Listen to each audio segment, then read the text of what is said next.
Bonjour, bonjour à toutes, bonjour à tous. Merci d'être là un samedi matin, d'avoir bravé la queue pour entrer. Merci d'avoir choisi cette conférence sur ce thème passionnant vers une nouvelle conscience planétaire. Nous allons explorer ensemble ce sujet qui est clé pour la transition de la société. On va essayer de peu s'attarder sur les constats et les enjeux pour aller explorer ensemble des clés de compréhension et aussi des pistes de changement qui sont déjà à l'œuvre dans les territoires et les leviers de cette nouvelle conscience pour nous inspirer, pour nous donner un élan et un enthousiasme. La question, je pense que l'on se pose tous, c'est pourquoi face à l'urgence écologique et sociale, on n'arrive pas à transformer les entreprises, les organisations, les institutions, la société et à changer nos propres comportements. Est-ce que le responsable, c'est ce fameux bug humain, c'est notre cerveau? On est entré dans un monde de tous les superlatifs, on est en surconsommation, surproduction, surpopulation, surendettement, surchauffe. Et une prise de conscience, on le voit, qui évolue. Pour autant, est-ce qu'il ne faut pas un sursaut de conscience? Depuis près de 100 ans, l'homme a réussi la prouesse de générer l'anthropocène, d'avoir un tel impact, une telle empreinte sur la biosphère qu'il en a bouleversé et c'est devenu une ère géologique. On sait qu'on va dans le mur, on sait qu'on détruit les ressources qui sont des ressources pourtant qui nous permettent de vivre, l'air, l'eau, le sol, les animaux, le climat, les forêts, les arbres. Et on le sait depuis 50 ans déjà. On le sait depuis 1972, date de la première conférence, premier sommet de la Terre à l'ONU. 1972, date de cette première image de la Terre vue de l'espace du programme Apollo. 1972, date du Club de Rome et du rapport Meadows, qui déjà à l'époque, il y a 50 ans, s'intitulait « Les limites de la croissance dans un monde fini ».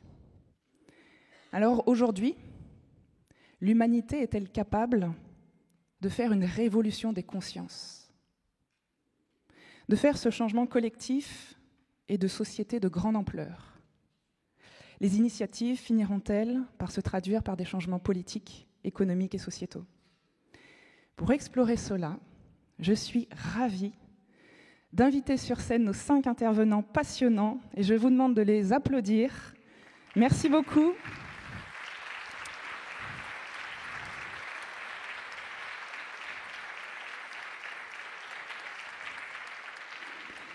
Merci à vous 5 de nous donner votre temps. Je vais vous présenter nos 5 intervenants.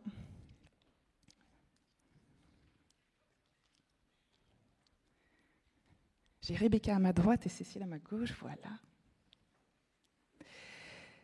Je suis ravie de vous présenter, on va commencer par Rebecca. Rebecca va nous parler en anglais, donc si vous voulez, vous avez des casques audio pour les traductions. Rebecca est porte-parole des jeunes à l'UNESCO MAB, le réseau Afrique. C'est le programme sur l'homme et la biosphère qui fête cette année ses 50 ans. Rebecca, vous avez 26 ans, vous avez grandi dans la réserve de biosphère du mont Elgon au sein de la communauté indigène Sabaot au Kenya. Vous êtes militante passionnée pour la conservation de l'environnement. Vous coordonnez le Kenya MAB Youth Network et vous êtes responsable au Youth Empowerment Development Network au Kenya qui défendait la cause des jeunes. Et votre objectif, c'est de voir émerger une société où les humains coexistent en harmonie avec la nature. Merci Rebecca de représenter la voix des jeunes, une voix des jeunes et du Kenya ici. À votre droite, nous avons Sébastien Boller. Sébastien, vous êtes docteur en neurosciences, vous êtes rédacteur en chef du magazine Cerveau et Psycho. Vous êtes l'auteur du best-seller Le Bug Humain, dont on va parler, et vous questionnez l'absurdité du comportement humain, responsable de détruire la planète et la civilisation, malgré notre cerveau surpuissant. Vous pointez l'urgence de reconfigurer ce cerveau pour éviter d'être victime de notre propre succès. Merci Sébastien de nous éclairer sur notre propre bug humain. À votre droite, nous avons Navi Radjou. Navi, vous avez été l'année dernière reconnu par Thinkers 50 comme un des 50 penseurs au monde les plus influents en management et en innovation. Vous avez peut-être vu son TED, sa vidéo qui a fait 2 millions de vues sur l'innovation frugale. Et en tant qu'expert sur l'innovation frugale, vous avez aussi publié le best-seller « L'innovation frugale », c'est « Comment faire mieux avec moins ».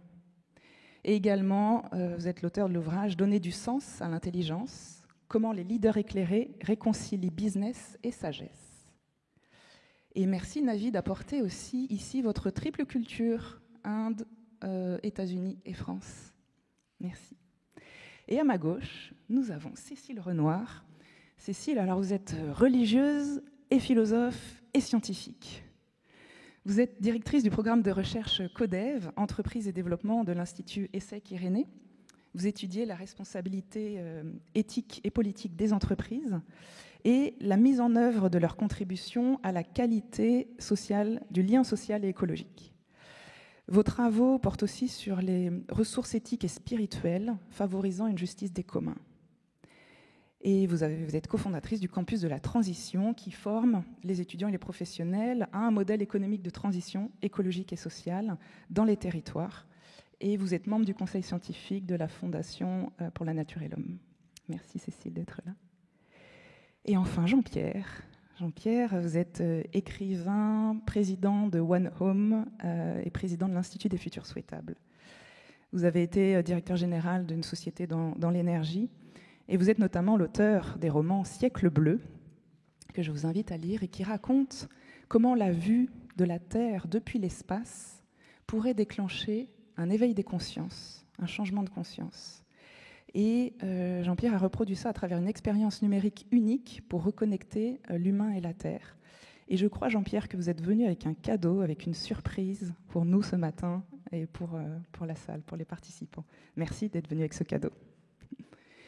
Et enfin, je me présente, Amélie Rovin. Moi, j'ai 2 passions dans la vie, l'écologie, dont j'ai fait mon métier pendant 20 ans dans le développement durable et en tant que responsable environnement d'un grand groupe. Et ma deuxième passion, c'est l'humain, en étant persuadée que ce changement de société, on le fera en reliant l'écologie et l'humain. Et j'accompagne aussi les leaders dans leur propre écologie personnelle, écologie intérieure. Et je suis engagée dans des collectifs passionnants comme les Leaders éclairés, la Fabrique écologique ou le GIEC du comportement. Alors, nous allons passer ensemble 1h30, 1h20. Vous aurez à la fin un temps de questions-réponses, donc notez bien déjà vos remarques, vos questions pour la fin. On aura un temps d'échange avec les intervenants, vous aurez la parole. Et avant de nous nourrir de la richesse de ces intervenants, passionnant, je vous propose un bref moment qu'on appelle tête, corps, cœur. Pour apprécier au mieux le cadeau surprise que nous fait Jean-Pierre, je vous propose d'abord une mise en mouvement par le corps. Et là, je prends ma casquette de sophrologue et je vais vous inviter, maintenant que vous êtes bien assis, bien installés, je vais vous inviter à participer en vous mettant debout et en faisant quelques mouvements par le corps, des mouvements simples, je vais vous les montrer. Alors attention, pour ceux qui auraient des contraintes physiques, vraiment, soit vous ne le faites pas, ou faites que ce que vous pouvez en fonction de... Voilà, c'est vous qui savez. Hein. Si vous avez des soucis au niveau du corps, c'est vous qui savez. Je vous propose de sentir vos pieds bien ancrés dans le sol, les pieds à la largeur du bassin, les genoux déverrouillés, le dos est droit, les épaules sont basses, on se relâche, on se relaxe. La tête est dans le prolongement du corps. Je vous propose de prendre conscience de votre corps installé ainsi. Et les mouvements que je vais vous proposer, le principe de la sophrologie, c'est que la détente du corps favorise ensuite la détente mentale. Donc, ce qui va nous permettre que vous soyez bien détendus pour accueillir au mieux les propos de nos intervenants. Je vais vous montrer le premier mouvement et puis ensuite on va le faire ensemble, si c'est OK pour vous. Le principe, c'est que vous allez inspirer par le nez, retenir votre respiration quelques instants et expirer par la bouche. Et on va le faire sur un mouvement qui est, je vais lever, alors avec un micro, c'est pas évident, mais... Ah oui, super, merci. J'inspire par le nez, je vous le montre et ensuite on le fait ensemble.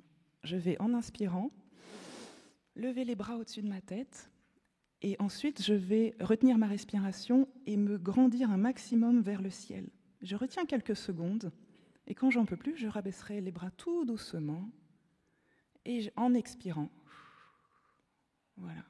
Donc ça va être ça le mouvement. J'inspire en levant les bras, je retiens, je m'étire et j'expire en baissant les bras. Vous êtes prêts? On va le faire ensemble? Merci Cécile. Allez, c'est parti. Je prends une profonde inspiration par le nez. Je lève les bras et je me grandis vers le ciel. Je m'étire. Je sens mes pieds au sol, à la terre, et je me connecte au ciel. Et je sens cet étirement. Je retiens ma respiration. Et quand j'en peux plus, je descends tout doucement en soufflant par la bouche. Voilà. On a fait un étirement là en verticalité. Et je vous propose le deuxième mouvement. Le deuxième mouvement qui s'appelle en sophrologie le chameau. C'est un mouvement d'ouverture du cœur. Un mouvement qui, d'ailleurs, quand on est toute la journée devant l'ordinateur au bureau, très utile pour ouvrir la cage thoracique, pour détendre les épaules qui sont souvent crispées. Même principe, on va inspirer par le nez, retenir la respiration quelques secondes et expirer par la bouche. Je vous le montre, le chameau. Quand on va inspirer, on va mettre ses poings sur les reins, donc en bas du dos, et on va ouvrir la cage thoracique en tirant les coudes vers l'arrière, la tête très légèrement penchée, pas trop. Voilà, et on va, quand on est dans ce mouvement-là, on va retenir la respiration quelques secondes et on va revenir tout doucement en position initiale en soufflant par la bouche. Voilà, vous êtes prêts? On va le faire ensemble? J'inspire par le nez. Je mets mes mains sur les reins à l'arrière. Je retiens ma respiration. Je m'étire et je sens cette ouverture-là de la cage thoracique. Et quand j'en peux plus, je souffle par la bouche et je reviens en position initiale.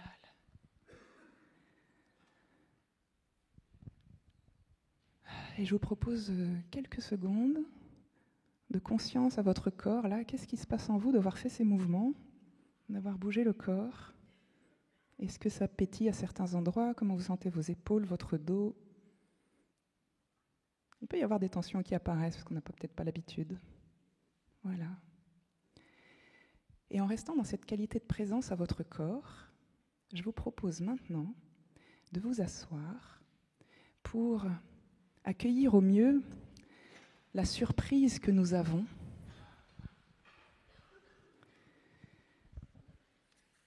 Ce cadeau surprise. Nous allons voir un film qui dure 2 minutes. Il s'agit d'images absolument uniques qui ont été prises par le satellite Discover de la NASA à 1,5 million de kilomètres de la Terre. Ces images ont été mises en mouvement et en musique par l'ONG One Home, qui souhaite faire vivre à tous, au plus grand nombre, l'Overview Effect.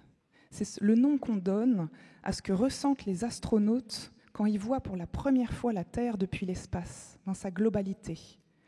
C'est cet émerveillement. Ça s'appelle l'Overview Effect. Je vous laisse découvrir ces images de 2 minutes pour un moment que je trouve émouvant.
La terre n'a pas besoin d'être sauvée, elle a juste besoin d'être aimée.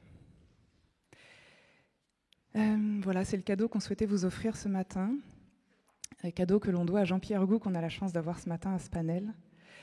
Et comme on est à l'Université de la Terre, on a souhaité aussi que la Terre soit présente avec nous, à travers sa photo, que la Terre nous accompagne pendant cette matinée, cette table ronde, notre planète, cette maison commune.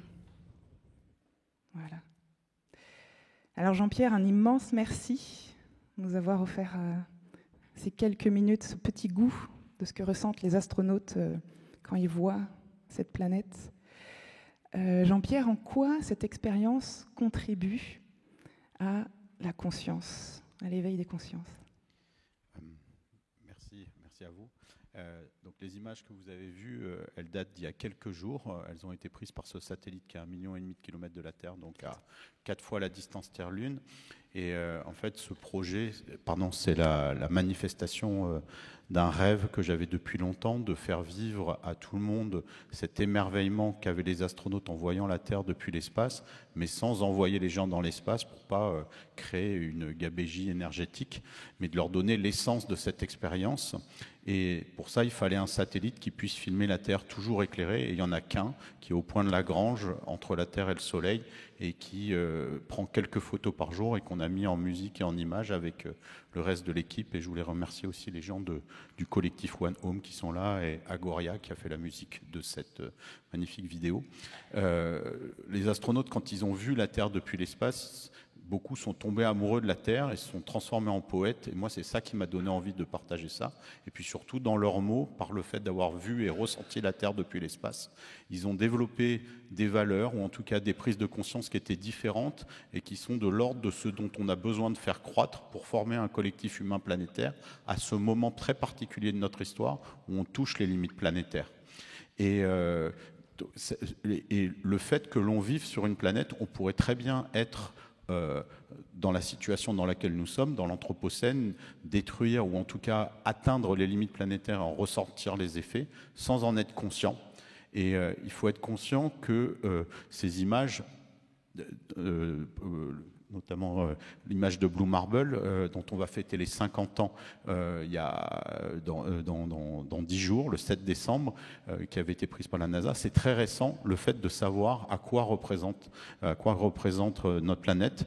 Et c'est arrivé au moment de la publication du rapport Meadows, au moment du sommet de la Terre, c'est-à-dire au moment où les problèmes d'écologie locaux sont devenus globaux. Et on avait quelque chose, c'est-à-dire une image pour pouvoir parler ensemble des défis et que les nations puissent discuter entre elles. Alors évidemment, ça n'a pas marché puisque aujourd'hui, on n'arrive pas encore à former ce collectif qui prenne en charge ces défis planétaires, mais ça a mis en mouvement énormément de gens. Les prémices sont là et c'est peut-être ces limites planétaires qui activeront ça parce qu'on a peut-être besoin de se confronter aux limites pour passer à un autre stade de notre évolution. Et par ces images, on souhaite que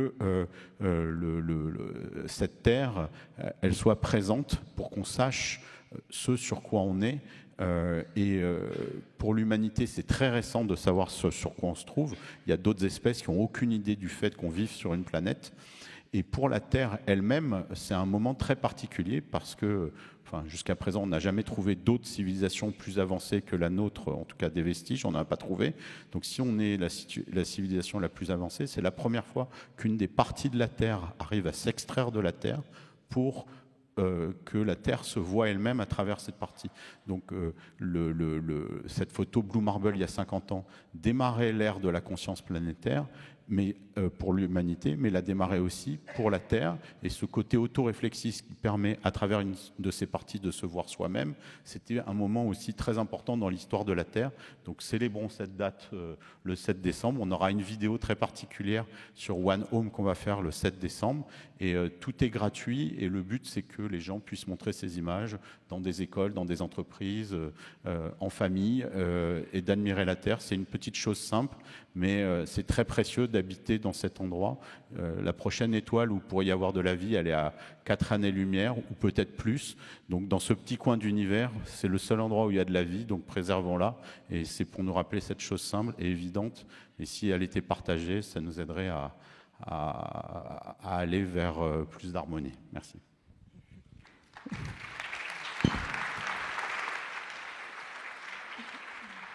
Et pour faire cet éveil des consciences, moi je suis curieuse, vous avez mentionné le passé dans les entreprises, moi j'aimerais bien savoir, est-ce que vous le passez au patron du CAC 40 ? Il y a un certain nombre de patrons du CAC 40 qui l'ont vu, mais moi je fais beaucoup d'interventions en entreprise, donc je le montre souvent à des patrons, et il y a des gens qui le montrent à leurs patrons, puisque l'objectif c'est que le collectif One Home, mais aussi n'importe qui puisse le faire, et les patrons sont des êtres humains, et le but avec ces musiques, c'est de rendre l'expérience jolie, simple, évidente. Le cœur s'ouvre, et que vous soyez patron ou autre chose, très souvent le cœur s'ouvre, donc c'est un moyen, un moment d'atteindre cette part d'humanité ou d'universalité qu'on a en chacun de nous, et les patrons peuvent y être réceptifs également. Est-ce qu'on pourrait revoir l'image, cette image de la Terre pour nous accompagner ? Je demande à la régie, merci beaucoup. Et cette planète si belle, si précieuse, qui nous nourrit, qui nous permet de vivre, pourquoi l'homme la détruit ? Pourquoi l'homme détruit le vivant sur cette planète ? Je me dis que si on arrive à comprendre ça, à comprendre ce fameux facteur humain qui est à la fois le problème, mais en même temps qui peut être la solution, peut-être que là, ça peut nous donner des clés pour hacker ce fameux bug humain. Alors je me tourne vers Sébastien Boller, qui va nous donner des clés de compréhension. Sébastien,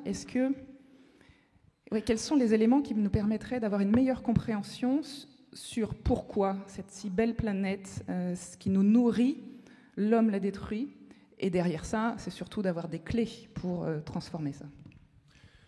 Tout simplement parce qu'il y a une différence entre avoir conscience d'un problème et être capable d'agir dessus. La conscience, elle augmente au niveau personnel, au niveau individuel. Ces images nous placent face à une conscience encore plus élargie des enjeux de notre humanité. Mais il ne suffit pas d'avoir conscience de quelque chose pour prendre l'action à pleine main. Et c'est lié en grande partie à un défaut dans notre cerveau. L'être humain a un cerveau très puissant, très efficace, qui lui a permis de construire des cathédrales, d'inventer des écrans à plasma, d'envoyer des hommes sur la Lune, de faire baisser la mortalité infantile avec des antibiotiques. Ça, c'est l'intelligence humaine. Et notre cerveau est capable de prendre conscience, par exemple, de l'avenir. Il est capable de se dire « Ah bah oui, dans 30 ans, si on continue comme ça, on va mourir de chaud, il n'y aura plus d'eau, les rendements agricoles vont s'effondrer. » On est capable de comprendre ça intellectuellement. Ça, c'est la conscience humaine qui est très forte pour comprendre ce qui se passe. Et cette conscience, elle est due à une partie de notre cerveau qui s'est grandement développée dans notre espèce, Homo sapiens, depuis quelques dizaines de milliers d'années, et qui s'appelle le cortex cérébral. C'est la partie extérieure de notre cerveau qui est capable d'inventer des concepts, de parler, de coopérer, de planifier. C'est génial, le cortex humain, c'est ça qui nous donne la conscience. Voilà. Mais ce qui guide nos actions au quotidien, c'est pas ça.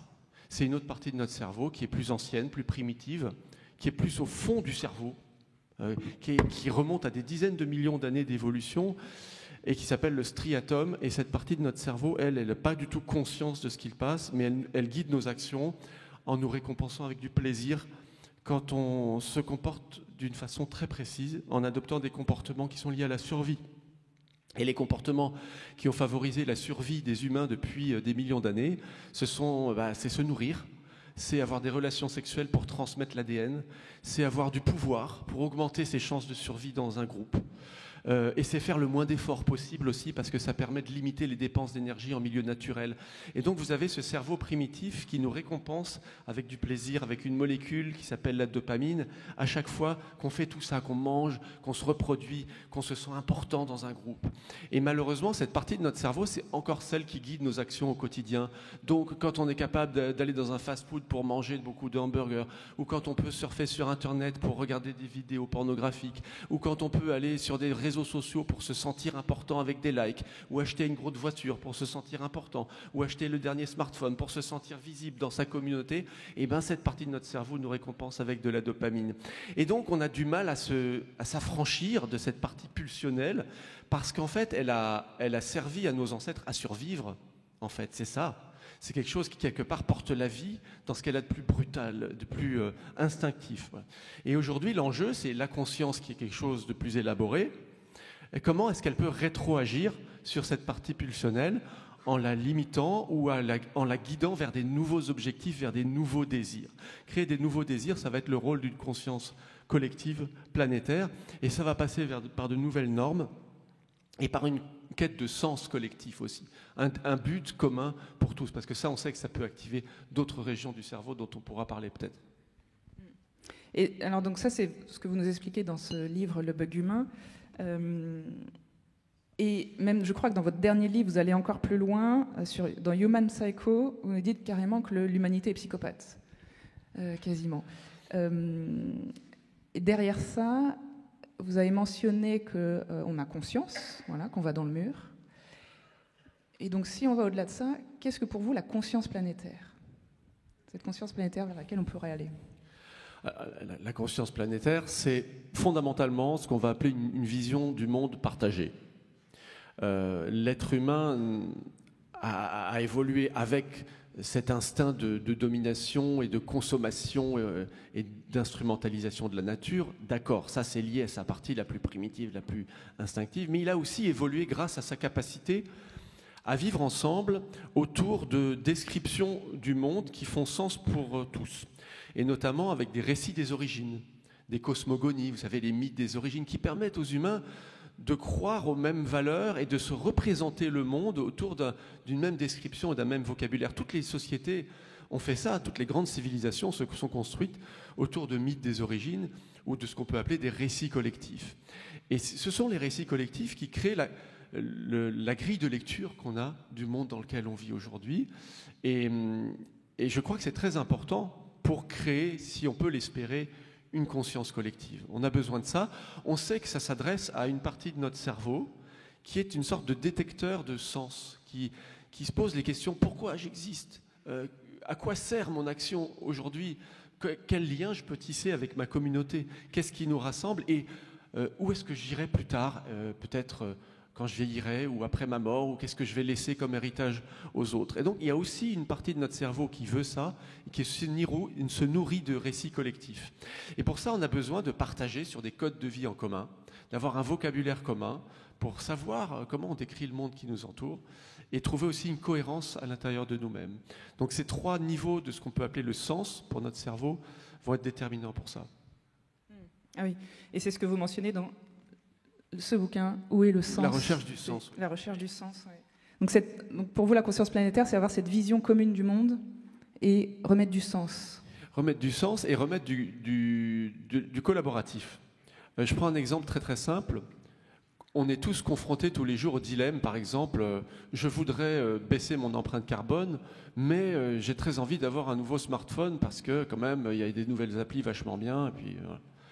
Et donc, on a un dilemme entre un plaisir immédiat, facile, et un enjeu futur. Et on sait, grâce aux études de psychologie et de neurosciences, que notre cerveau, instinctivement, il va tendance à préférer les plaisirs immédiats. Donc, il a du mal à se dire « Allez, je vais arrêter de manger de la viande tous les jours pour préserver les générations futures. » On est bête, on aime bien le plaisir tout de suite. Bon. Et donc, il y a des tests qui permettent de mesurer ça. Et on le fait par exemple avec des enfants. Il y a une expérience qui s'appelle l'expérience du marshmallow. Je ne sais pas si vous la connaissez, on peut regarder des vidéos très drôles sur YouTube. On met un marshmallow, une friandise devant un enfant, et on lui dit soit tu manges le marshmallow tout de suite, soit tu attends 15 minutes et tu en auras 2. Et donc là, il y a la confrontation entre l'enjeu du futur et le plaisir immédiat. Et la plupart des enfants ont beaucoup de mal à résister. 80%, ils préfèrent prendre le plaisir tout de suite. Mais ça change complètement si on les met en groupe. C'est vrai que je reviens à l'idée de conscience collective. Si on les met à 5 ou 6 autour d'une table et qu'on leur dit si chacun résiste au marshmallow pendant un quart d'heure, il y en aura 2 pour tout le monde. Mais là, ils réussissent beaucoup mieux parce qu'ils sentent qu'ils font partie d'un groupe et que leur action n'engage pas seulement eux-mêmes, mais les résultats dont vont bénéficier les autres. Donc ça, c'est un ressort très très puissant qui se manifeste dès l'enfance et qui, à mon avis, est un ingrédient fantastique pour franchir ce cap de conscience dont parlait Jean-Pierre Gou, qui est de se dire, face aux limites, il n'y a pas assez de marshmallows pour l'éternité, qu'est-ce qui permet de passer une conscience collective? C'est le fait peut-être de se mettre en groupe et de sentir qu'on a une responsabilité vis-à-vis des autres. En tout cas, il y a des études très probantes qui montrent que ça marche. Le collectif et l'entraide, l'autre loi de la jungle. Merci Sébastien. J'ai envie de passer la parole à Cécile Renoir, parce que vous êtes à la fois scientifique et philosophe et religieuse. Alors j'imagine que pour vous, dans ce qui est la conscience planétaire, il y a peut-être aussi une autre dimension beaucoup plus large. Merci beaucoup et bonjour à toutes et tous. Ce qui me vient en entendant Sébastien, dont je partage largement la perspective, c'est ce que Aristote essayait d'articuler en parlant de la conscience, en reliant la dimension qu'il appelait la dimension singulière, la dimension particulière et la dimension universelle. Et c'était aussi en voyant cette bille bleue qui nous relie d'une certaine manière, et je pense qu'on est tous très émus de voir cette planète. Et quand il y a des manifestations pour le climat, souvent il y a des panneaux avec il n'y a pas de planète B. Nous en partageons une seule, et en même temps ô combien diverses, et avec le risque de perdre justement la multiplicité des perspectives, des contextes, des traditions. Et donc il me semble que l'enjeu d'une conscience planétaire, c'est vraiment l'articulation entre ce que nous dit notre propre conscience individuelle, au plus intime, cette invitation et cette aspiration à donner du sens avec d'autres, et que ça, nous le faisons les uns et les autres à partir d'un enracinement dans des lieux, dans des milieux vivants, avec des expériences particulières. Et là, je pense que dans cette table ronde, on représente aussi plusieurs cultures différentes, avec toute la richesse que ça offre. Et donc, comment, là-dedans, nourrir les conditions d'une fraternité universelle, voilà, et d'une fraternité avec tout le vivant. Donc pour moi, c'est ça, cette conscience-là, et du coup qui nous invite finalement à relier en permanence alors, ce qu'on pourrait appeler les enjeux de justice sociale et de justice écologique, ce que quelqu'un comme Kate Raworth a traduit avec l'image du donut.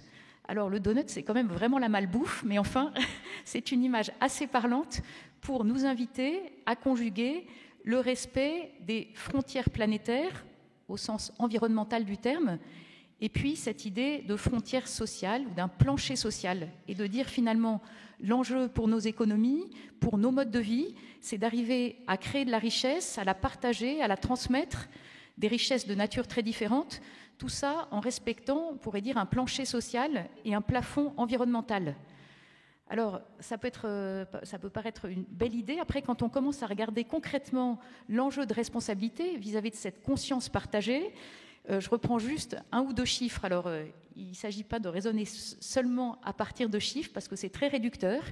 Mais quand on sait qu'en France, il faut réduire de 10 tonnes en moyenne par Français à 2 tonnes de CO2 les émissions carbone par an pour pouvoir respecter l'accord de Paris sur le climat, quand on regarde un peu plus précisément les disparités dans nos pays, on sait que pour les 10%, les Américains et Canadiens les plus aisés, les plus riches, eh bien, l'empreinte carbone par habitant par an est de 73 tonnes. En Europe, c'est pour les 10% plus riches, c'est à peu près 30 tonnes par habitant. Et en revanche, en Afrique subsaharienne, pour les 50% les plus pauvres, eh bien, l'empreinte carbone est de 500 kilos, une demi-tonne. Voilà, juste, je crois que ça dit quelque chose, que cette conscience planétaire, elle passe aussi par le fait de nous mettre nous-mêmes et collectivement dans la question pour nous dire comment soigner cette fraternité universelle à l'égard des générations futures, à l'égard de ceux qui sont déjà victimes d'une double ou d'une triple peine aujourd'hui et qui vont être encore plus vulnérables aux conséquences du réchauffement. Et je terminerai juste là en disant qu'il me semble que pour acquérir cette conscience planétaire, il faut qu'elle soit systémique. Ça suppose aussi d'être conscient qu'on a des portes d'entrée complémentaires vis-à-vis de ces enjeux de transition. Alors, je crois que j'y reviendrai après, mais dans le manuel de la grande transition, qui est un ouvrage collectif qu'on a écrit avec 70 enseignants-chercheurs, on a essayé de réfléchir à partir de 6 portes. Il y en a une qui est la question du diagnostic. Comment prendre conscience de ce monde commun en anthropocène, Il y a une autre porte d'entrée qui est celle de l'aiguillon éthique, l'indignation devant ce qui se passe, la conscience de nos responsabilités partagées. Il y a une troisième porte qui est celle qui s'intéresse aux normes, au changement des règles du jeu, aux instruments de gouvernance. Une autre qui dit les normes c'est bien, mais collectivement on avancera aussi que si on a un regard sur les futurs souhaitables, un petit clin d'œil aussi pour l'Institut des futurs souhaitables, voilà, ces récits, ces imaginaires qui peuvent nourrir nos actions. Et puis justement une cinquième porte, c'est celle de l'agir, des actions, des acteurs, à différentes échelles. Et enfin, la question de la reconnexion à nous-mêmes, aux autres, à la nature, à plus grand que nous, et donc aussi cette dimension spirituelle qu'on peut prendre, je pense, d'une manière qui correspond à ce que des traditions spirituelles, des traditions religieuses mettent en avant, mais aussi ce qui peut résonner avec chacun de nous, comme cette aspiration à élargir nos espaces intérieurs. Voilà, là-dessus. Merci. Et effectivement, alors je vous invite à lire, pour moi c'est vraiment une Bible, ce manuel de la grande transition, un ouvrage collectif du campus de la transition. Vraiment c'est une Bible que je vous recommande. Pour moi il y a tout dedans, jusqu'à cette dimension plus large et spirituelle. Et Cécile, vous avez mentionné les différents enjeux et l'Afrique notamment, et je voudrais me tourner vers Rebecca. Parce que Rebecca, dans votre engagement de militante pour l'environnement, mais vous avez aussi d'autres engagements que vous défendez avec passion pour la paix, pour la défense des droits des femmes, une sensibilisation aussi sur les questions de santé mentale. Donc je voudrais vous poser la question, est-ce que pour vous, cette conscience planétaire, c'est aussi une conscience, on parle beaucoup de la Terre, mais qui n'est pas que sur l'écologie, même si c'est plus large, mais qui touche aussi à tous les autres sujets, et peut-être parce que tout est lié. Et je vous invite, si vous le souhaitez, à prendre vos casques pour la traduction. Yeah, thank you so much. My name is Rebecca, and I really feel honored to be part of this conversation because I come from a country that is currently witnessing one of the worst recorded climate change impacts for the last 40 years. Out of 47 counties in my country, 27 counties are currently in dire need of food and water. That is the first-hand information regarding the climate change impacts in Kenya. And to me, being in such a panel is not just a subject of discussion, but rather a call for action. Because the people who are really contributing the least of these emissions are bearing the brand and are really affected by the climate change repercussions. That includes the local communities, indigenous people, women and young people, my age, youth, and children. But it is upon us to ensure that we are transitioning in an intergenerational equity whereby the younger generations and even those ones who are yet to be born stay to enjoy the benefits that we are currently enjoying.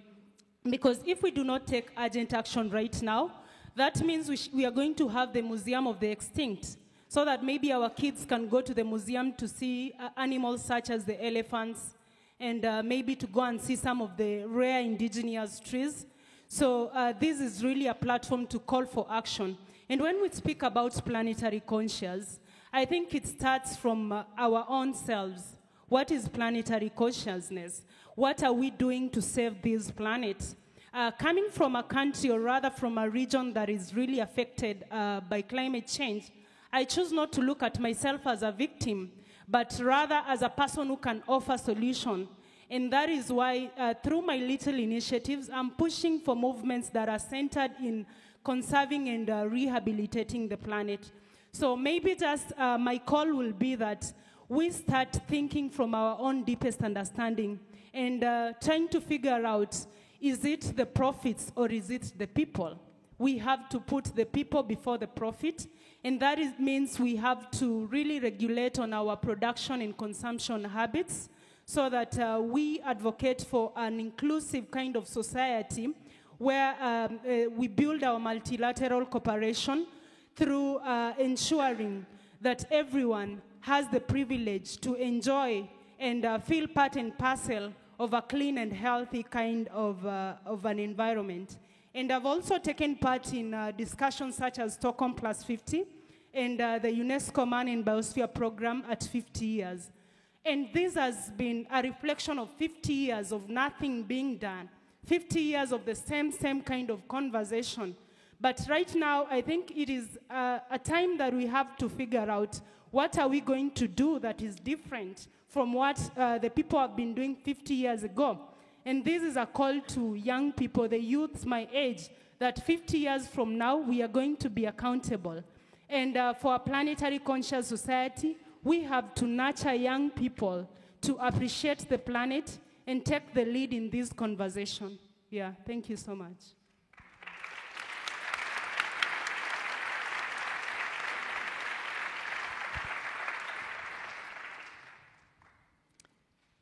Merci Rebecca. Et en quoi, pour vous, cette conscience planétaire est déjà là? Est-ce que vous pouvez nous donner peut-être quelques exemples concrets de comment ça se passe au niveau local et de ce que vous voyez au Kenya et de cette mise en action aussi dans laquelle vous êtes?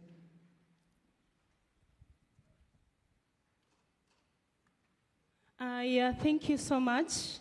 Currently, we are really taking the conversation of adaptation and mitigation seriously, because the regions that have really been affected by climate change, the government is figuring out how can they mitigate this kind of crisis. And that is why a month ago, the government rolled out a program to ensure feeding in these 27 counties, because the rivers have dried up. Women are walking long distance in search for water, and children are dying. And the government is now figuring out what can they do to save the situation. But the question is, how did we get here in the first place? But we chose not to look back and question and really feel bad about this situation, but figure out ways in which we can mitigate this kind of crisis. Personally, I am born and raised in a biosphere reserve, one of the UNESCO designated biosphere reserves, which is Mount Elgon Biosphere Reserve in Kenya. And the ecosystem within that place has really been depleted. So I've started on a campaign dubbed Bring Back Mount Elgon Ecosystem to Life. And this is a campaign which is rallying the voices of youth, children, indigenous people, local communities, governments, and other stakeholders to figure out ways in which they can rally resources to rehabilitate this kind of ecosystem. Because this is one of the water towers in Kenya, among the 5, and currently is being depleted. But you know, the problem of Kenya is not only of Kenya, because when I talk of Mount Elgon, it is the source of River Nile. It drains to Lake Victoria, which eventually goes to River Nile. That means that if Mount Elgon ecosystem does not exist, millions of people in this world are going to be affected, because that is the source and it really needs to be rehabilitated. Also, the government has started on a campaign to ensure that we plant 10 billion trees, and this program is being initiated by involving youths, whereby youths are being involved through a program dubbed as Kazi Mtaani. Kazi Mtaani is a Swahili word to mean jobs locally. So young people are being employed to ensure that they take part in reforestation exercise to try and revive this kind of ecosystem. Also, we have, now we are trying to figure out how we can be able to have this conversation in schools, whereby children are being educated, because education is really key. And that is one call also to developed countries to ensure technological transfer, especially from these developed countries to the developing countries, so that young children in such areas who are really affected and did not contribute to the pollution crisis are given a platform to understand what ways can they move this conversation ahead, what ways can they offer solutions towards healing the planet. So what I can say is that the government is doing a lot, people are also doing a lot, and we also still need more other stakeholders to come and join forces to rehabilitate and save the situation in Kenya, because when we save the ecosystems in Kenya, we are not only doing it for Kenya, we are doing it for the globe. We are doing it for many other regions in Africa, such as Nigeria, which is currently witnessing the worst recorded flooding. So a lot of actions is being taken, and it is our call to now continue that conversation to ensure that we are offering solution to the problem that we are already facing. Yeah. Merci Rebecca. Et alors j'ai envie de me tourner vers Navi maintenant. Merci. Merci d'apporter cette voix et pour cet engagement. Et Navi aussi, avec votre triple culture entre la France, l'Inde et les États-Unis, j'ai envie de vous demander qu'est-ce que pour vous cette conscience planétaire, et j'ai surtout hâte de lire votre prochain ouvrage qui s'intitule, qui est sur le thème de la société consciente. Merci. Alors, la bonne nouvelle, c'est que l'humanité a commencé à développer une conscience planétaire. La mauvaise nouvelle, c'est que cette conscience planétaire n'est que partielle, pas encore aboutie. Ce qu'on a vraiment besoin, c'est une conscience planétaire intégrale, pour emprunter une expression du grand philosophe indien Sri Aurobindo. D'ailleurs, vous pouvez découvrir sa statue ici à l'UNESCO. Alors, une conscience intégrale permettrait de reconnaître et de valoriser 3 aspects de l'humanité. Et je crois que Cécile en avait parlé quand elle a mentionné Aristote. Ces 3 aspects sont l'unité, la diversité et la singularité. La bonne nouvelle, c'est qu'on est conscient de l'unité. Parce qu'en lisant les médias, on comprend que finalement, le changement climatique affecte tout le monde. Ça, c'est bien, c'est un bon départ. Par contre, on n'est pas très conscient de la diversité. Alors, diversité en termes d'impact. Par exemple, dans les Alpes, on s'inquiète de la fonte des glaciers, mais dans le sud, on s'inquiète de la sécheresse. Diversité aussi en termes d'aspiration et de responsabilité. Je suis indien, français, américain. Un Indien moyen consomme aujourd'hui 1200 kWh par an d'électricité. Un Français, 2200 kWh. Et un Américain, 12 000 kWh. Donc, quand vous dites un Indien pratique la sobriété, pour eux, ça va être une perte de dignité. Pour un Français pratiquer la sobriété, c'est peut-être une petite nuisance, mais ça ne va pas être un choc civilisationnel. Mais par contre, pour un Américain, arrêter de conduire sans SUV, ce sera effectivement un choc culturel. Donc il faut vraiment avoir de l'empathie pour qu'est-ce que ça veut dire pour différentes cultures de faire moins. Parce que finalement, c'est ça la sobriété. Donc ça, c'est autour de la diversité. Mais on est encore moins conscient de la singularité. Le fait qu'il y a des talents et des ressources uniques dont on dispose chaque individu, entreprise et territoire, et des ressources qu'on peut mobiliser pour créer une solution locale au changement climatique. Donc une conscience intégrale nous permettrait de reconnaître simultanément notre unité, le fait que la crise climatique afflige 8 milliards maintenant d'habitants sur Terre, mais aussi notre unicité, le fait que chacun de ces 8 milliards d'habitants possède déjà en lui ou elle des ressources uniques pour développer une solution locale au changement climatique. Une conscience intégrale aiderait aussi à équilibrer nos 7 chakras, les 7 centres d'énergie vitale situés dans notre corps subtil qui gouvernent notre perception, nos émotions et nos actions. Malheureusement, aujourd'hui, on a 2 chakras qui sont suractifs. Et c'est ça, en fait, je vais parler dans mon prochain livre, la société consciente, c'est comment, en fait, on part du constat qu'on a 2 chakras qui sont suractifs et qu'il faut maintenant équilibrer tous les chakras. Alors, c'est quoi ces 2 chakras qui sont suractifs ? C'est les deux extrêmes, en fait. C'est le premier chakra qui contrôle notre instinct de survie et, depuis quelques années, le 7e chakra qui nous donne un sentiment d'unité avec les autres. Le résultat, c'est qu'on est tous conscients d'être dans le même bateau climatique, mais le bateau coule et personne ne fait rien parce qu'on est tous tétanisés par la peur. Pour que notre conscience planétaire devienne vraiment agissante, il faut activer et mobiliser les énergies positives de notre 2e chakra, le siège de nos désirs, le 3e chakra qui est la volonté, le 4e chakra qui est l'empathie, le 5e chakra qui est la créativité et le 6e chakra qui est l'intuition. Quand tous nos chakras sont actifs et équilibrés, alors nous aurons une conscience planétaire intégrale et agissante qui pourrait faire évoluer l'espèce humaine et régénérer la Terre. Voilà. Donc, c'est comme ça que je vois la conscience planétaire.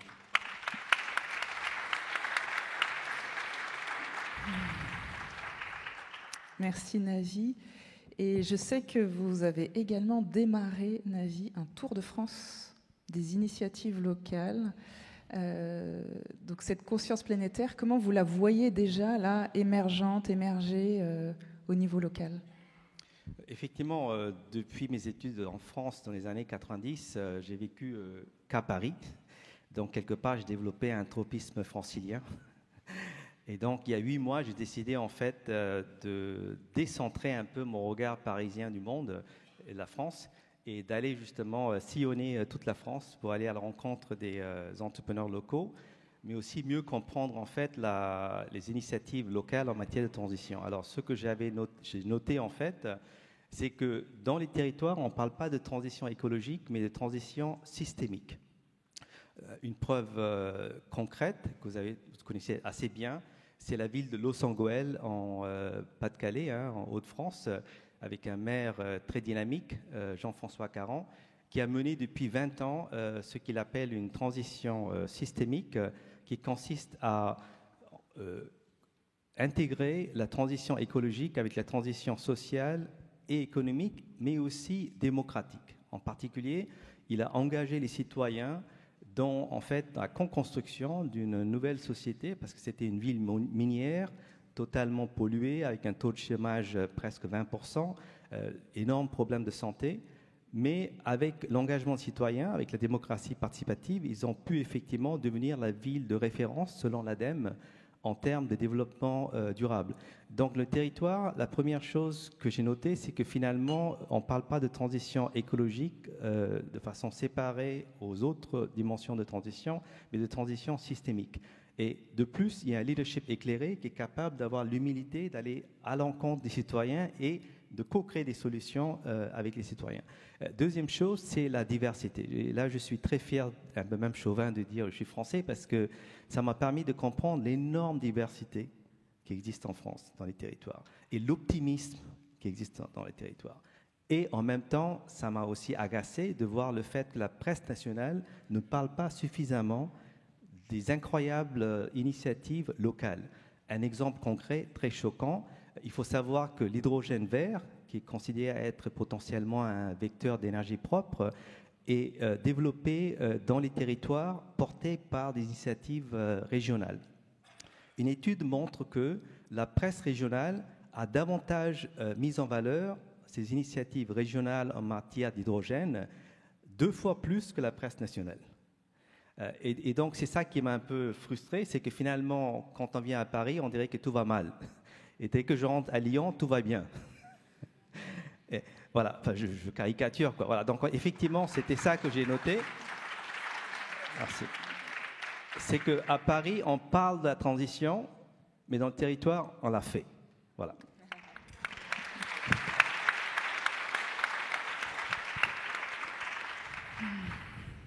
Merci, Navi.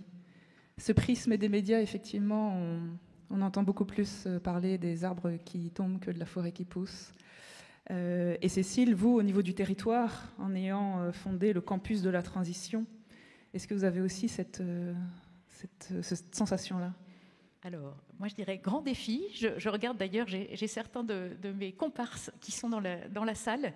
Nous sommes en Sud-Seine-et-Marne, donc le campus de la transition est à la fois un écolieu qui se veut aussi un éco-campus, c'est-à-dire qu'on accueille des étudiants, des enseignants-chercheurs, des équipes de direction d'université ou d'école, des professionnels, donc pour faire vivre une expérience en immersion pour un temps plus ou moins long.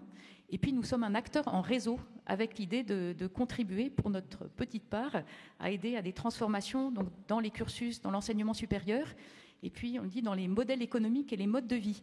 Donc on a un vrai enjeu qui est de favoriser donc un lien avec le territoire dans lequel nous sommes. Et nous sommes dans une zone semi-rurale, dans un village de 400 habitants, proche de Montereau, qui est une ville de 20 000 habitants, dans laquelle il y a beaucoup d'enjeux socio-économiques, et dans le Grand Paris. Donc, je rappelle, je crois que le mouvement des Gilets jaunes est né en Seine-et-Marne. Donc, ça dit quelque chose de la manière dont les gens peuvent percevoir des tensions très fortes entre les enjeux, notamment en termes de mobilité, entre la question énergétique, écologique, et puis les enjeux sociaux. Donc, il y a vraiment pour nous, justement, la conscience très forte qu'on ne pourra pas faire la transition écologique sans qu'elle soit aussi sociale. Et puis, tout à l'heure, vous évoquiez le tête-corps-cœur. Nous, c'est la manière aussi dont nous désignons notre pédagogie. C'est aussi se dire qu'on n'y arrivera pas à toutes les échelles si nous raisonnons uniquement de façon intellectuelle. Et nous avons besoin de nous confronter à nos émotions. Il a été dit que c'est vrai que nous pouvons être paralysés par la peur ou encore par le sentiment que tout est foutu, ou par l'impression que voilà, y a des gens qui sont dans une logique de sauve qui peut, ou après moi le déluge. Et donc, comment faire pour que cette conscience dont on a parlé là, qui est la conscience commune qui nous relie de la gravité et de l'urgence, elle nous mette en route. Donc, au campus, on essaye de le faire en se reconnectant justement à la terre, au territoire, aux personnes proches de nous, et puis en se disant que tout ça, ça doit se jouer à toutes les échelles. Et ça nous invite aussi à ne pas perdre cette conscience. Alors, une des choses, moi, qui me marque beaucoup, c'est que quand on parle de tout ça, et là, ce qui était évoqué par Navi sur les chakras qui ne sont pas tous mobilisés à bon escient ou pas suffisamment, c'est aussi cette invitation, y compris dans les formations, à pouvoir faire droit à de la méditation, au fait de s'ouvrir à une dimension plus intérieure. Et au campus, on résume souvent les 3 transformations nécessaires comme étant des transformations dans nos vies quotidiennes. Alors nous, on a choisi d'avoir une nourriture végétarienne. On essaye de favoriser des moyens de mobilité douce sur le territoire. On a été pendant 4 ans dans un château très peu chauffé. Maintenant, on a une chaudière à bois bûche. Enfin voilà, on essaye de se mettre en mouvement dans nos vies quotidiennes.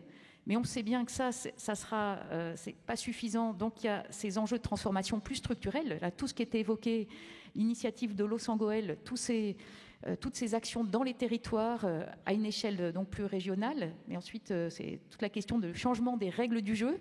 Et on essaye de réfléchir à des sujets aussi techniques que la comptabilité en triple capital. Enfin, tout ce qui va permettre de faire converger davantage les logiques financières et extra-financières. Voilà. Et enfin, 3e type de transformation, une transformation intérieure.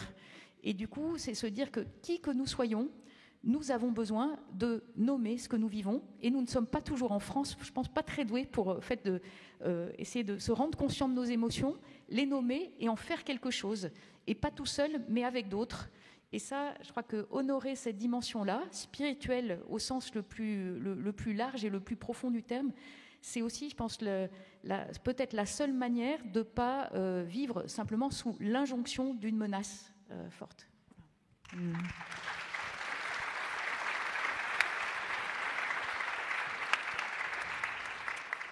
Merci Cécile. Et peut-être derrière ça, je voudrais demander à notre scientifique, Sébastien Boller, qui, je crois, vous avez aussi comme clé la pleine conscience. Et peut-être, est-ce que c'est là un élément qui pourrait nous permettre de dépasser cette éco-anxiété qu'on sent en tout cas très prégnant en France maintenant, des sentiments de peur, de colère, de jugement face aux générations précédentes des boomers, ou de déprime, de paralysie. Face à ce sentiment d'éco-anxiété, est-ce que ce serait ça une voie, cette pleine conscience et la méditation et la voie intérieure dont parlait Cécile ? La pleine conscience, dans pleine conscience, il y a conscience. Et moi, je suis persuadé que la conscience planétaire, c'est d'abord aussi la conscience de chaque individu vis-à-vis de ses propres besoins et de tracer la limite entre ce dont il a besoin et ce qui est superflu. Et si on faisait ça, tout serait réglé, parce qu'on n'a pas besoin de tant de choses que ça. Et la pleine conscience aide justement à faire ça. On peut s'en rendre compte, par exemple, dans notre comportement alimentaire. On mange trop, l'obésité est une épidémie dans tous les pays industrialisés, et l'agriculture industrielle est responsable de 1/4 des émissions de gaz à effet de serre. C'est une absurdité, on n'a pas besoin de ça. Alors, le cerveau humain a cette capacité de changer la donne à ce niveau-là. C'est-à-dire, en développant ses capacités de conscience, et effectivement, il y a des techniques pour ça. La méditation de pleine conscience, dans sa version bouddhiste ou dans sa version laïque, est un exercice du cerveau sur lui-même pour se rendre compte de ce qu'il ressent, et notamment, par exemple, quand on mange, dès lors qu'on met la conscience en route, on peut manger moins en ayant plus de plaisir. Et en fait, on a besoin juste de se sentir bien, on n'a pas besoin de se gaver. Et non, mais le pouvoir de l'esprit et de la conscience est complètement sous-exploité dans nos sociétés. On utilise notre cerveau pour être efficace, pour exploiter la nature, pour construire des machines, pour se doter de plein de gadgets complètement inutiles. Mais notre cerveau, sa plus noble fonction, c'est peut-être pas l'intelligence, c'est peut-être plutôt la conscience. Et donc déjà, il y a ça, la pleine conscience pour savoir où sont nos limites. Moi, quand j'ai écrit Le bug humain, je me suis rendu compte d'un truc incroyable, c'est que les désirs humains sont illimités. La machine dans notre cerveau qui nous donne la dopamine, là, dès qu'il a atteint une certaine dose, il veut toujours plus.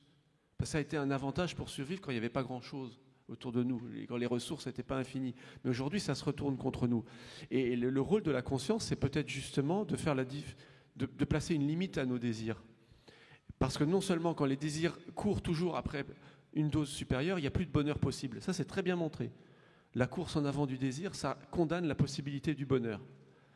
Et moi, je me suis rendu compte qu'en fait, la personne qui avait dit ça déjà il y a plus de 1000 ans, c'était Saint Augustin. Il avait écrit que le vrai bonheur, c'était de continuer à désirer ce qu'on a déjà. Alors qu'on est incapable de faire ça, on désire toujours ce qu'on n'a pas.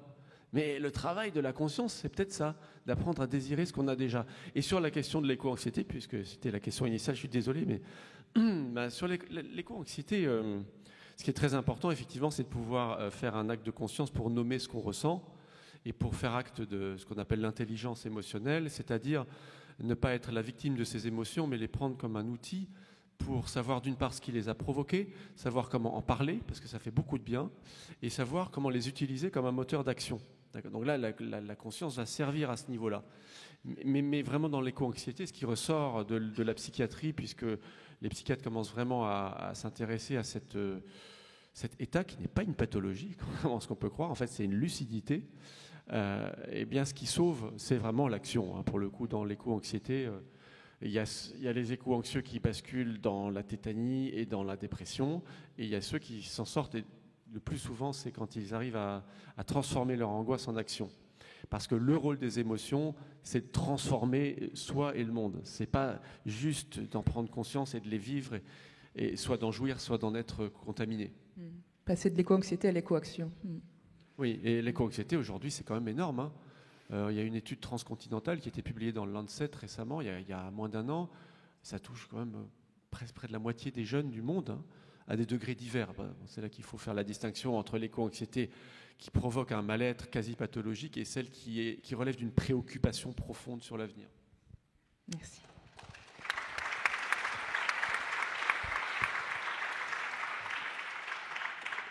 Et j'ai le sentiment que, aussi pour dépasser cette éco-anxiété, passer à l'éco-action, une autre clé nous est donnée par Jean-Pierre, notamment dans ses romans Siècle bleu, à travers l'importance du cœur.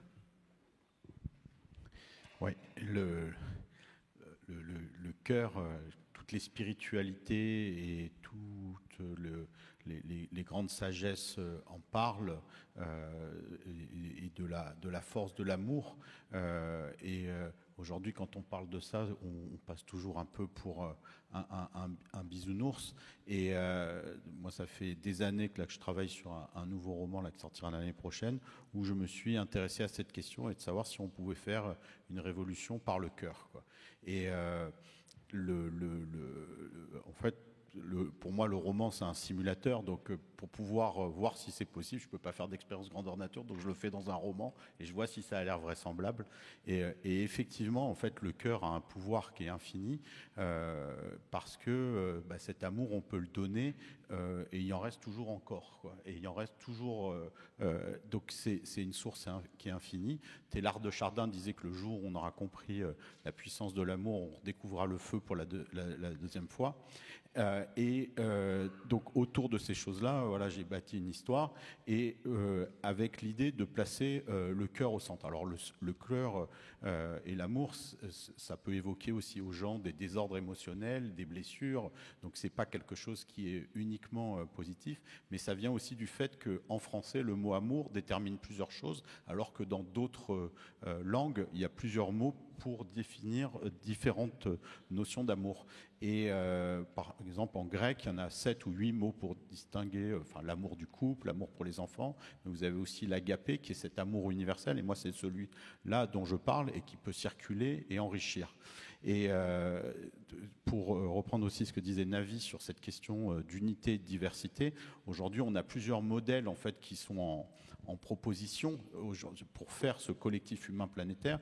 Vous avez le modèle capitaliste ou ultralibéraliste où il y a beaucoup de diversité mais pas beaucoup d'unité, et donc ça fait en fait ça fait pas un tout. Ou en tout cas ça fait un tout qui est pathologique ou psychopathique, hein, pour reprendre les mots de Sébastien. Vous avez le monde chinois qui est beaucoup plus autocratique et qui veut former une unité mais avec peu de diversité, mais il y a quand même une volonté d'unité, et les Chinois sont en train de pousser des concepts planétaires comme le Zhangxia ou leur civilisation écologique dont on parle très peu et dont moi je parle dans le prochain roman, qui sont des concepts très importants mais avec une réduction très forte de la diversité et un contrôle très fort. Et toute la question, c'est d'arriver à former une unité dans la diversité. Et donc, ça nous amène à avoir une autre réflexion sur le collectif humain et qu'est-ce qui pourrait fonder ce collectif humain. Et après avoir fait des recherches, moi je me suis basé sur 4 piliers en fait dans le roman pour faire un collectif humain qui soit basé sur l'amour, mais sur l'unité et la diversité. La première chose, c'est l'émerveillement. Parce que, en fait, on prend, quand on se réveille, la première chose qui vous vient, si vous allumez votre téléphone portable, vous avez tous les problèmes qui vous arrivent, tous les problèmes du monde, ou les problèmes de votre famille, les problèmes de votre boulot. Mais déjà, rien que de s'émerveiller d'être vivant, d'avoir 30 000 milliards de cellules qui vous constituent, et que toutes les choses qui sont autour de vous sont presque de l'ordre du magique, on ne s'éduque pas à ça, et on limite le monde à un certain nombre de problèmes, alors qu'en fait, on vit une expérience absolument extraordinaire. Et les astronautes ou des naturalistes, ils sont émerveillés. Je crois que si on développait chez les enfants et chez les adultes cette capacité d'émerveillement, ça serait très fort. La deuxième, c'est la vulnérabilité, d'être reconnaissant qu'on est tous vulnérables et qu'aujourd'hui, voilà, le fait de vouloir paraître fort, c'est un des gros problèmes en fait de la civilisation. Et pour aller vers une civilisation qui soit plus douce et de reconnaître ça, il y a beaucoup de gens qui excitent ces vulnérabilités pour développer une civilisation de la consommation et actionner ce striatum. Puis après, il y a le regard, qui est quelque chose de très important. Moi, je suis très inspiré par Saint-Exupéry, et d'ailleurs, c'est le cœur en fait de la pensée du prochain roman. Et le dernier, c'est la notion de lien, c'est-à-dire qu'en fait, nous sommes dans une communauté de liens. On a l'illusion qu'on est un individu séparé. En fait, l'air qu'on respire, l'eau que l'on boit, les sols qui nous nourrissent, mais aussi tous les rapports qu'on a avec les êtres humains. On a l'impression qu'on s'est fait nous-mêmes, on ne s'est pas fait nous-mêmes. On a été fait par les rapports avec les autres. En Afrique du Sud, ils ont ce magnifique concept d'Ubuntu, je suis parce que nous sommes. Voilà. Donc en fait, tout ça pour dire que le point commun de tout ça, c'est le cœur, et d'arriver à faire travailler le cœur, le corps et le cerveau. Effectivement, ça me semble être quelque chose d'indispensable dans ce moment-là pour former ce collectif humain planétaire. Merci Jean-Pierre.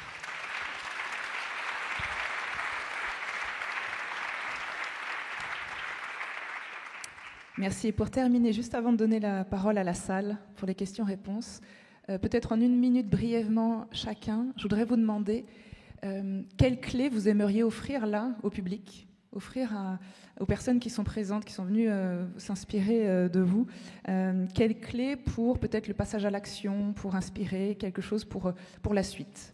Je vais commencer par vous, Rebecca. Thank you, and I would like to appreciate the audience for joining us for this long discussion. And maybe just to say that my key message to the audience is that we can be part of the solution, and we can also be part of the problem. But I prefer that we choose to be part of the solution in healing the planet, because our actions will really determine whether the future generations will judge us harshly, the same way this generation is already doing, or rather, if the future generations will say, indeed, they did try to build a planet where we can all coexist in harmony with nature. And also my other key takeaway to the people in the room is that the issues of climate change and biodiversity loss not only affects one individual, it affects us as one huge global community.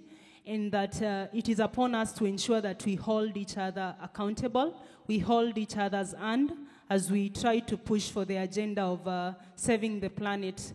Also, we have other biodiversity such as the wildlife that cannot speak for themselves.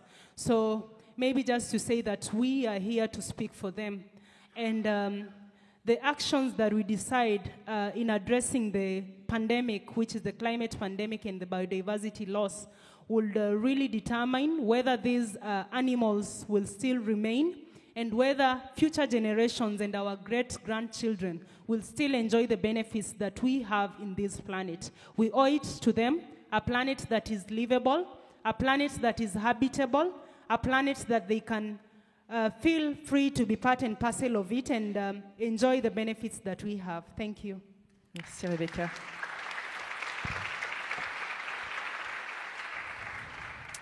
Be part of the solution in healing the planet. Merci Sébastien. Une clé pour le public présent ici. La clé, c'est de comprendre. On le sait que la cause de la catastrophe, c'est l'origine humaine du réchauffement climatique et de tout ce qui s'ensuit. Et que donc c'est l'humain qui est en question.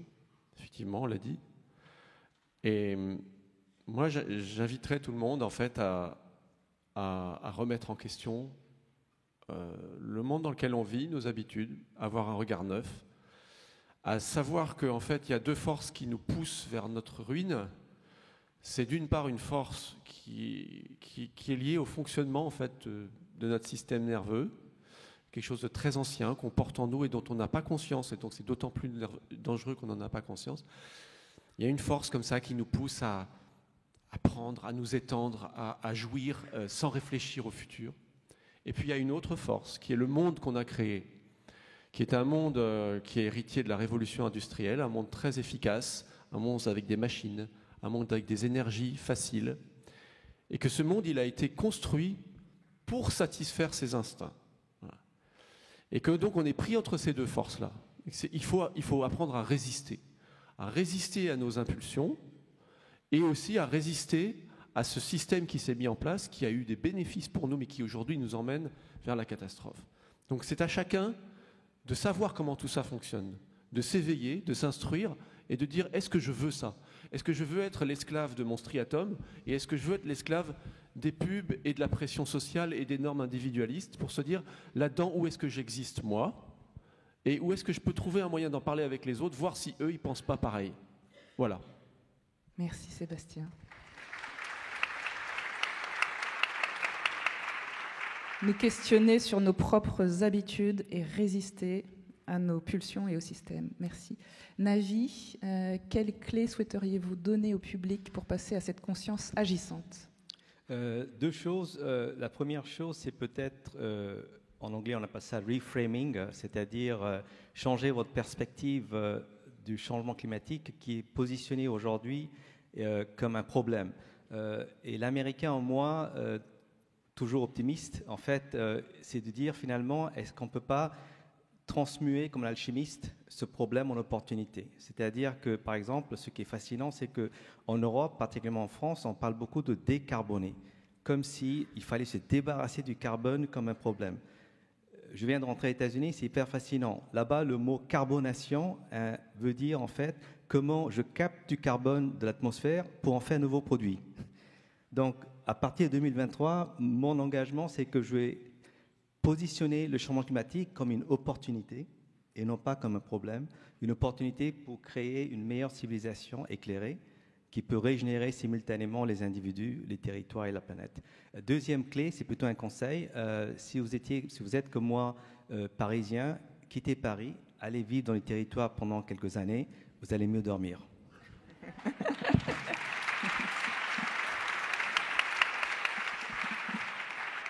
Merci Navi. Et Cécile, une clé pour le public, pour la suite. Oui, moi je voudrais revenir sur ce que j'ai évoqué tout à l'heure des 6 portes qu'on a utilisé dans le manuel comme un peu une manière de cultiver une conscience agissante et systémique. Alors, je rappelle, on a choisi des mots grecs. Alors, On n'a pas choisi celui d'Agapé, mais on aurait pu, ça serait peut-être la 7e porte. Mais je pense que les 6 dessinent en tout cas quelque chose qui se veut une intelligence du cœur. La première, c'est oikos, c'est la maison commune, le soin de la maison commune, le diagnostic. La deuxième, c'est ethos, l'aiguillon éthique, critique, transformatif, qui nous mobilise ensemble pour plus de justice. La troisième, c'est nomos, ce sont les règles du jeu, les instruments de mesure, d'évaluation, les outils de gouvernance. La quatrième, c'est logos, les récits, les mots, les imaginaires, les rationalités à l'œuvre.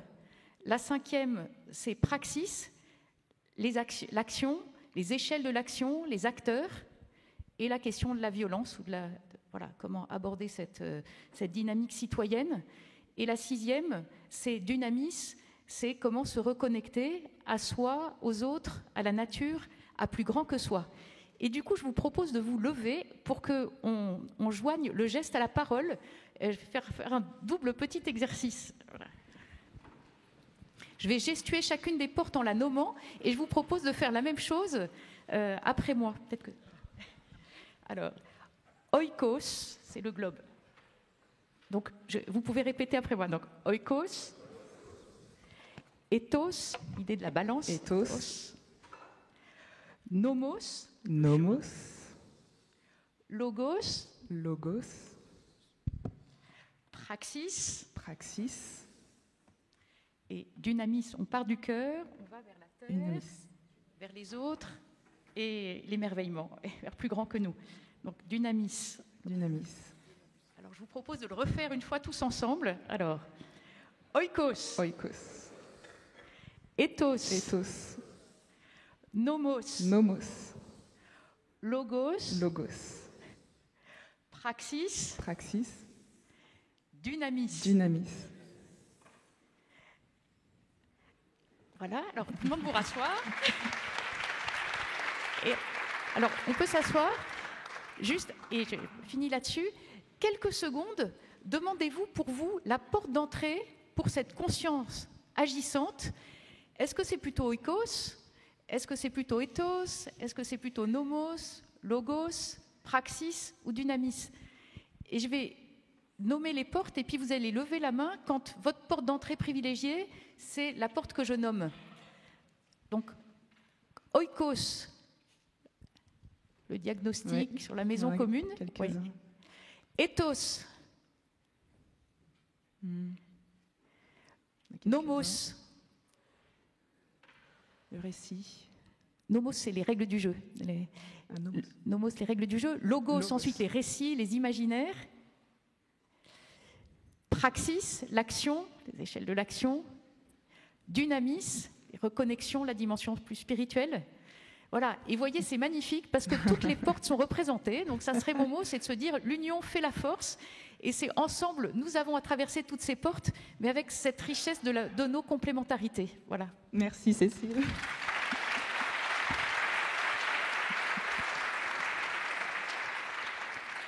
Et Jean-Pierre, vous avez le mot de la fin. Alors si j'avais une clé à partager, c'est rêver. À deux niveaux, individuellement et collectivement. Enfin, individuellement, un individu qui a plus de rêve, c'est un individu qui se fane. Et en fait, le rêve, c'est la plus grande force agissante qu'on peut mettre en œuvre pour transformer le monde. Tous les objets qui sont dans cette salle, ils sont issus d'un rêve d'une personne, d'une entreprise, mais aussi ils ont hérité des rêves d'autres personnes qui ont fait que le concept de bouteille, le concept de casque ou de table a été inventé. Et donc, pour trouver la force de réinventer tout ce monde qui est, comme l'a dit Sébastien, qui a été conçu pour répondre à des désirs qui aujourd'hui peuvent nous tuer, il y a tout à réinventer, donc se recapaciter à la capacité de rêver et de réaliser ses rêves. Et puis après, il y a la question du rêve collectif. C'est quoi le rêve de l'humanité ? Le rêve de l'humanité, quand on voit tout le chemin qu'on a traversé, qu'on est héritier de tout ce que ces bactéries, ces autres espèces ont fait, et on est des enfants de la Terre, on est en capacité de faire quelque chose d'extraordinaire. C'est quoi le grand rêve de l'humanité ? C'est certainement pas, si on se dit qu'il y a tout ça qui s'est passé, de créer un gigantesque supermarché planétaire à la Amazon. On peut faire quelque chose d'incroyable. Et c'est quoi notre fonction vis-à-vis de la Terre ? C'est quoi ce rêve de l'humanité vis-à-vis de cette planète qui nous a enfantés ?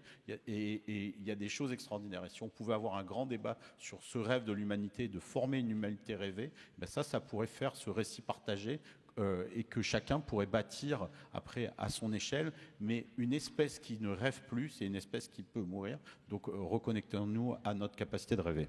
Rêver. Merci.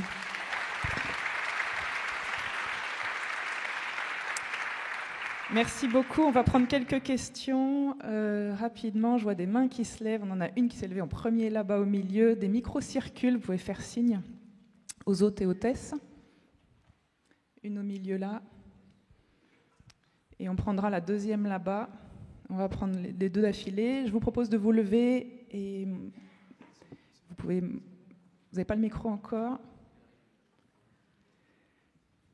On va prendre la première question là-bas qui a déjà le micro.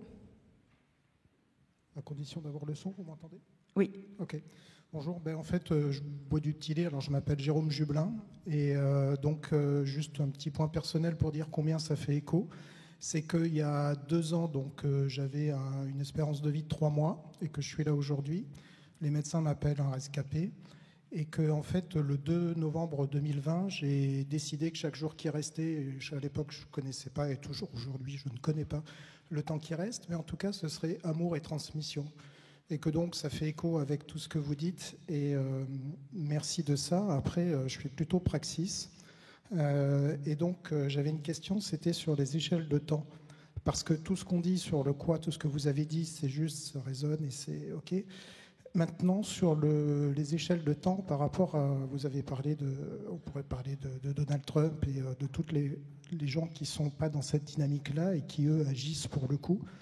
Comment ça vient se percuter, en fait, entre d'un côté ce qu'on sait faire et de l'autre côté le monde tel qu'il agit. Donc, comment les échelles de temps, entre le très court terme, le moyen terme et le long terme, vous les voyez donc se mettre en place pour cette conscience planétaire et donc avoir les effets bénéfiques attendus. Et une deuxième petite question vite fait, quel pourrait être selon vous donc un acte symbolique d'une grande entreprise qui permette en fait de faire basculer la majorité, parce qu'on sait qu'il y a un certain instinct grégaire et aujourd'hui on sent bien la complexité par rapport aux enjeux économiques sur cette transition des décideurs. Merci. Merci. On va prendre une deuxième personne qui était prête debout. Bonjour, merci pour cet exposé. Je voudrais remercier particulièrement Sébastien Boller et Jean-Pierre Gou. Je découvre Jean-Pierre Gou et Sébastien Boller. On a le même éditeur. Je suis écrivain, je m'appelle Erwan Barillot, aux éditions Bouquin. Et en fait, j'ai été très réceptif à ce qu'a dit Jean-Pierre Gou. J'avais juste une question, c'était cette opposition permanente entre, on va dire, la bonne conscience collective et la mauvaise pensée individualiste liée au striatum, etc. Est-ce que vous ne pensez pas que c'est un petit peu simpliste ? Et ce que nous enseigne plutôt la philosophie de l'histoire, c'est que c'est les égoïsmes privés qui font les vertus publiques et que c'est la conquête de César qui a fait la Pax Romana, etc. etc. Donc est-ce qu'on ne peut pas utiliser le striatum et l'individualisme, voire l'égoïsme d'une personne qui serait la personne conquérante de la société post-industrielle pour faire une espèce de pax numerica pendant laquelle les êtres humains pourraient vivre sous une conscience universelle jusqu'à l'éternité. Voilà. Et ça serait, pour le coup, on ne serait pas dans les bons sentiments, mais on serait dans l'efficacité, les ressources seraient distribuées, il n'y aurait plus de guerre, plus d'agression, plus de famine, plus de faim dans le monde, tous les problèmes seraient réglés, mais il faudrait quelque chose qui dépasse pour ça. Voilà quelle est ma question. Sébastien et Jean-Pierre, pour cette question. L'idée que les intérêts privés génèrent automatiquement une vertu globale, c'est l'idée fondatrice de l'économie moderne d'Adam Smith, qui marche dans un monde aux ressources infinies, puisque si plusieurs intérêts individuels qui cherchent tous à augmenter leur niveau de vie et leur confort permettent effectivement à des échanges commerciaux de se développer, ce qui est vertueux, ce qui élimine les conflits par la perspective du développement personnel de chacun, effectivement, ça a amené à la richesse dans toute une partie du monde. Moi, je suis quand même assez sceptique sur ce postulat-là, maintenant, pour affronter ces nouveaux enjeux, parce qu'ils vont demander de prendre en compte la notion de limite. Et si on imagine une humanité faite d'une juxtaposition d'intérêts individuels qui veulent tous courir après leur propre bien-être, la limite, elle intervient où dans cette équation ? Moi, c'est ça ma question. Alors c'est peut-être à moduler, c'est peut-être à mettre à jour, mais je pense qu'on ne peut pas aujourd'hui se contenter de dire que la main invisible du marché va tout régler, du fait que chacun va poursuivre son intérêt, qui va s'accorder avec un partenaire qui pourra lui donner quelque chose en échange de ce qu'il produit. Mais c'est une réflexion intéressante. Peut-être que Jean-Pierre a quelque chose à dire. En fait, on est dans une époque très particulière, donc je ne suis pas sûr qu'on puisse revisiter ce qui a marché dans le passé pour proposer des solutions maintenant. Le fait qu'on ait des problèmes globaux qui s'affranchissent des frontières, c'est très nouveau, on n'a jamais vécu ça, et ça nécessite effectivement d'exercer ce pouvoir individuel au service du collectif humain et du vivant. Et donc dans cette grande transformation, il y aura des élans individuels, des gens qui auront des grands rêves et que d'autres suivront et les aideront à bâtir, mais il faut que ce grand rêve ne soit pas au service de l'ego de cette personne, mais au service des autres. Et donc si on a tous dans cette boussole quelque chose qui est de l'ordre de j'ai un rêve mais qui est contraint par le service du collectif, effectivement on peut mettre le service de l'individuel au service de l'unité, et ça c'est quelque chose qui est fondamental. Et ça me fait penser aux nuées d'oiseaux. Vous avez ces millions d'oiseaux, des tourneaux qui arrivent à fonctionner ensemble sans se caramboler, parce qu'ils ont des règles de comportement individuel qui fait que ça forme un tout et qui arrive à avancer sans contrôle central, sans chose. Et donc il y a quelque chose de ça. Le récit partagé dont on parlait, ça pourrait être ce point commun qui fait qu'il y en a qui peuvent avoir des très bonnes idées, mais ce sont des idées qui sont congruentes avec le reste. Donc ce ne sera pas n'importe quelle idée, pas n'importe quelle façon, mais évidemment, on a besoin des individus et des folies, du contradictoire, parce que c'est cette richesse, cette diversité qui formera ce monde de demain. Mais je ne crois pas à la Pax Romana ou à l'idée de l'homme providentiel. Ça, je pense que ça nous a menés dans le mur, et c'est plus ça dont on a besoin, c'est vraiment l'individu au service du collectif. Merci. Et sur la première double question, sur l'acte symbolique, merci. Sur l'acte symbolique que peuvent prendre les entreprises. Oui, et ça serait peut-être une manière de contester l'idée qui était celle de Mandeville, que les vices privés ou les égoïsmes privés vont faire les vertus publiques, ce qui a abondamment nourri la théorie du ruissellement jusqu'à aujourd'hui, et dont on voit les effets pour mettre à sac la planète et ne pas se préoccuper des plus faibles. Et Mandeville était d'un cynisme extrême.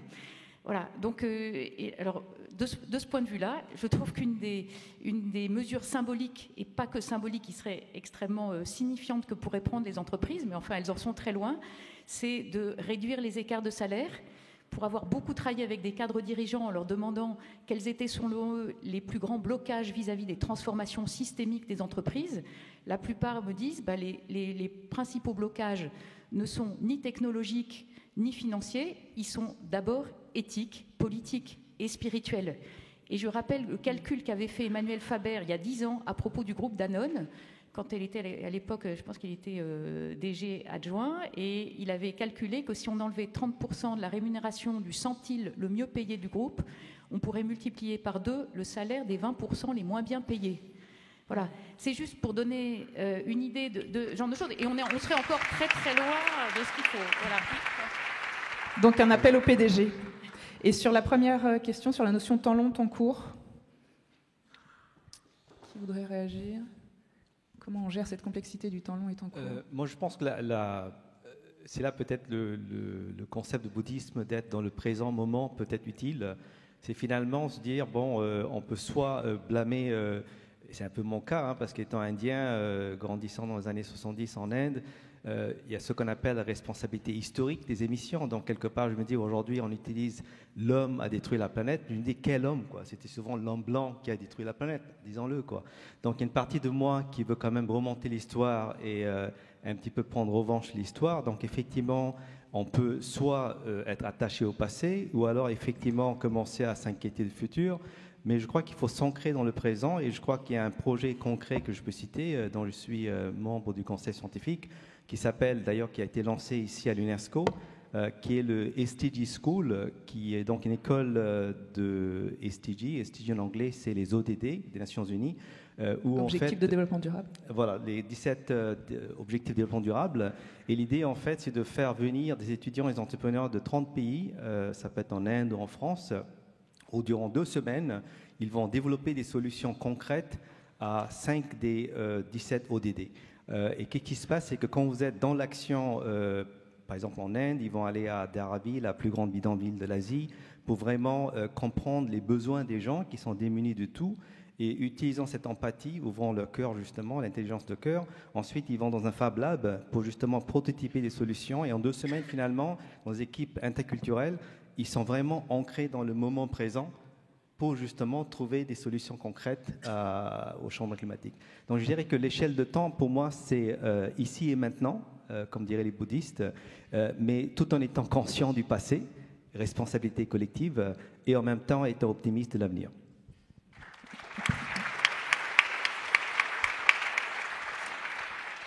Merci beaucoup. Je suis navrée, mais on me dit qu'on ne peut pas prolonger plus longtemps. Donc, on a un temps, si vous voulez, après, pour pouvoir échanger avec nos intervenants à la fin de... Mais on doit libérer la salle. Pour conclure, merci. On a pu voir que cette compréhension approfondie du facteur humain peut nous aider à débugger, à hacker ce cerveau, que la nouvelle conscience est déjà là dans les territoires. On a vu ces exemples. Que ça passe par le cœur, par cette reconnexion au vivant, au lien. On a vu aussi quels pourraient être les fournisseurs de dopamine, mais qui sont zéro CO2. Et où est-ce qu'on veut mettre notre énergie? Est-ce qu'on décide de mettre notre énergie, de regarder là où ça ne va pas, ou de regarder plutôt ce qui nous inspire, ce qui nous met en mouvement, de s'autoriser à rêver pour créer cet imaginaire collectif, pour passer à l'action? Et je vous laisse avec une question pour vous, puisqu'on a parlé de la conscience. Je vous laisse avec cette question. Comment vous vous sentez là maintenant, après cette heure et demie de propos? Qu'est-ce qui résonne pour vous? On a entendu que ça faisait écho là-bas. Qu'est-ce que ça vous inspire? Quelles émotions vous avez là, maintenant, en cet instant présent auquel on a été rappelé? Voilà. Comment vous vous sentez maintenant? Et je voudrais dire un grand merci à nos 5 intervenants passionnants et intervenantes. Merci beaucoup.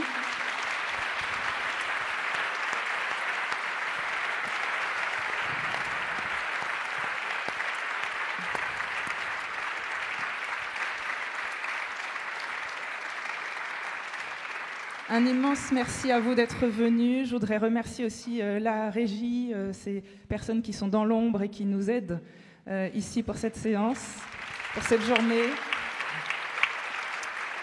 Merci à l'UNESCO qui nous a prêté ce lieu et qui peut accueillir 10 000 personnes. Et merci aux organisateurs de l'Université de la Terre qui ont rendu ce moment présent. Merci à vous tous.